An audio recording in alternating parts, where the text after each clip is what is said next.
मेलागर साखामनगो बेमार मानजागनाय थैमानि रोखसावै यासि सुरसामुं डक्टरनि साकाव यासि सुरसामुं कक्सिलसामुंनो ताताल हनै साका मेलागर साखामनगनि डक्टर मेलागर साखामनगनि डक्टर अभिजित पाल लाइथानाय सानजाजराव साखामनगो सेबक ख्लाइतंमानि साखामनगो बेमाराव क्लाइनाय थैमानि पाटिमुं रोखसावै कक्सिलसामुं कासाखा डक्टरनि साकाव फियाबा आ कक्सिलसामुंनो ताताल हनै साका डक्टर कक्तमा रोखसावै साइमानका थैनायनि मुं सजल दास गामि मेलागर थानानि बिसिं खबजानाय रांगा मुराव डक्टर अभिजित पाल साका सजल दास जेफुरो साखामियाव गलायो आफुरो बनुगुइनो साइमान थांका सजल दास बोखानि बेमार मानजाजाखनै सजल दासनि प्रेसार तंमानि 200 नि स्लाइकबा सुकांनि सिमी सजल दासनि मुंससक बेमार दे तं तामतामो बिथिरक जावै तं बोखानि बेमारनि बागै बिथिदा साजाखनै थैनाय सजल दासनि नगदुखुनि बरगनो शंका हिंके मुंसापनो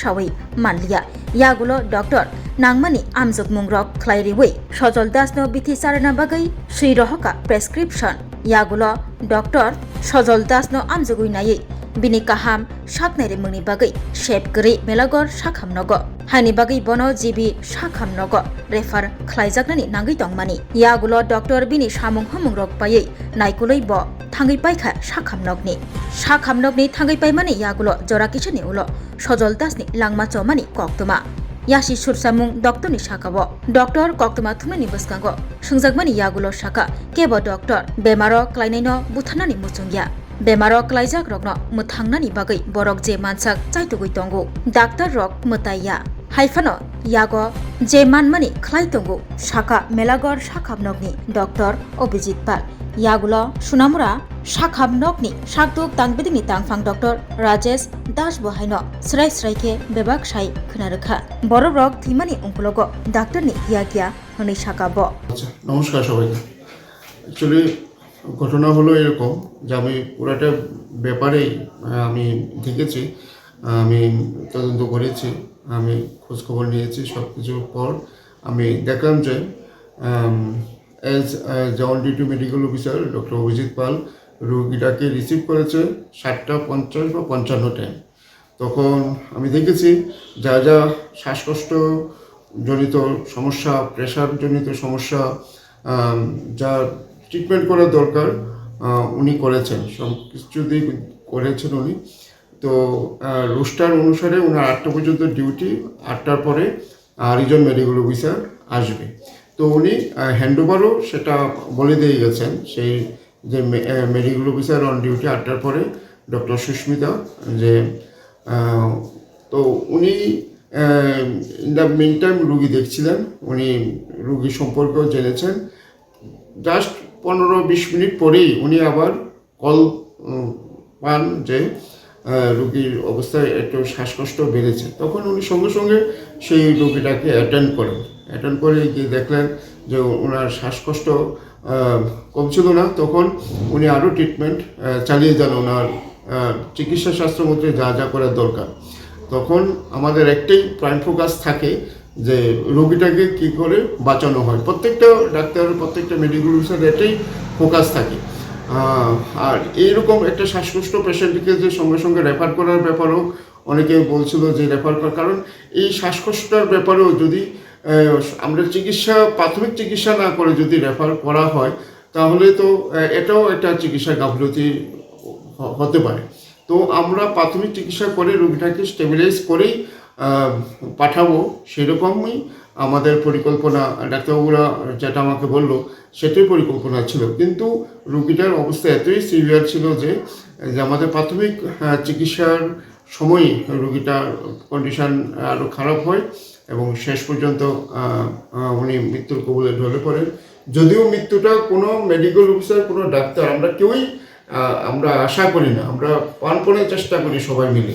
তো এখানে আমার মতে সেখানে গাফিলতির বা যদি কোনো কথা বলে যে চিকিৎসা এটা গত 19 তারিখে আনুমানিক সন্ধ্যা 7:50-55 মধ্যে একটা শ্বাসকষ্টের রোগী আসে আমাদের এখানে হসপিটালে।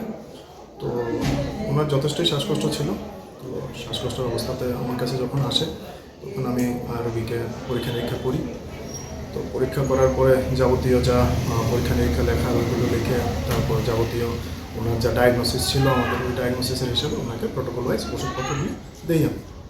তো দেওয়ার পরে আমার 8টায় ডিউটি শেষ, 8টায় আমার রিলিভিং অফিসারও চলে আসেন। তো ওনাকে সবগুলো জিনিস আমি হ্যান্ড ওভারে দিয়ে ওই পেশেন্ট সম্পর্কে বলে তারপর আমি যাই। তারপর পরবর্তী সময়ে যেটা আমি জানতে পারি অন ডিউটি অফিসার থেকে যে ওই পেশেন্টটা কিছুক্ষণ ঘন্টাখানেকের পর পেশেন্টটা মারা যায়। তো পেশেন্ট পার্টির যেটা বক্তব্য ছিল যে ওনার মৃত্যুর কারণ হচ্ছে গিয়ে ওষুধপত্রগুলি, ইঞ্জেকশন, ওইসব ধরনের জিনিসপত্র। তো আমরা রুগীকে ওষুধপত্র দিই রুগীর বাঁচানোর জন্য, কাউকে মৃত্যুর কোলে ঢেলে দেওয়ার জন্য না, ঠিক আছে। অবশ্যই রুগীর মৃত্যু সত্যিই একটা খারাপ জিনিস, ঠিক আছে, যে যাদের লস হয়েছে ওদেরকে তো আর ফেরানো যাবে না, ঠিক আছে। কিন্তু উনি যে ভুল চিকিৎসার কারণে মৃত্যু হয়েছে ওই রকম কিছু না, ঠিক আছে। কারণ আমাদের ডিজিজের যা প্রোটোকল আছে ওই প্রোটোকল হিসেবেই ওষুধপত্রগুলি দেওয়া হয়, ঠিক আছে। ওষুধগুলি সবসময় মানুষের ভালোর জন্য, নাকি মানুষের মৃত্যুর জন্য, ঠিক আছে। তো ওইভাবে যেটা বলা হচ্ছে যে ওষুধগুলো দেওয়ার সঙ্গে সঙ্গে মৃত্যু হয়ে গেছে, ওই রকম কিছু। ওষুধগুলো দেওয়া ছিল, পেশেন্টের কন্ডিশন আগের থেকেই খারাপ ছিল, ওষুধগুলো পেয়েছে, তারপর পাওয়ার পরও পেশেন্টের কন্ডিশন খারাপই ছিল। যিনি অন ডিউটি সিস্টার ছিলেন, আপনি ওনার সঙ্গেও কথা বলে দেখতে পারেন। আমি ঘটনাটা আমাদের এসডিএমওকেও জানিয়েছি, আপনি ওনার সঙ্গেও কথা বলে দেখতে পারেন। আর যারা ওই সময়কার কিছু কিছু পেশেন্ট আজকের দিনেও হাসপাতালে ভর্তি আছে, আপনি ওদের সঙ্গেও কথা বলে দেখতে পারেন তখন পেশেন্টের কন্ডিশন কী ছিল বা সিচুয়েশান কী ছিল। আর আরেকটা জিনিস হচ্ছে গিয়ে পেশেন্ট যখন আমাদের কাছে আসে তখন পেশেন্টের প্রেশার ছিল অনেক বেশি, প্রায় 200-র উপরেরটা 200 ছিল, নিচে 100 ছিল। তো সেই হিসেবে যা যা ওষুধ দেওয়ার যা ডায়াগনোসিস ছিল ওগুলো আমরা করেছি, আমরা যথেষ্ট চেষ্টা করেছি। আমি তারপর আমার রিলিভ করার পরে যিনি নাইটে মেডিকেল অফিসার ছিলেন উনিও চেষ্টা করেছেন। তো করার পরে আলটিমেটলি আমরা ফেল করলাম, হয়নি, ঠিক আছে। তো আমরা এটার জন্য দুঃখজনক ব্যাপার যে কারোর লাইফ আমরা সবসময় চেষ্টা করি সেভ করার জন্য। তো তারপরে আমরা এফোর্ট দিয়েও ওনাকে বাঁচাতে পারিনি আর কি, এটাই ছিল ঘটনা।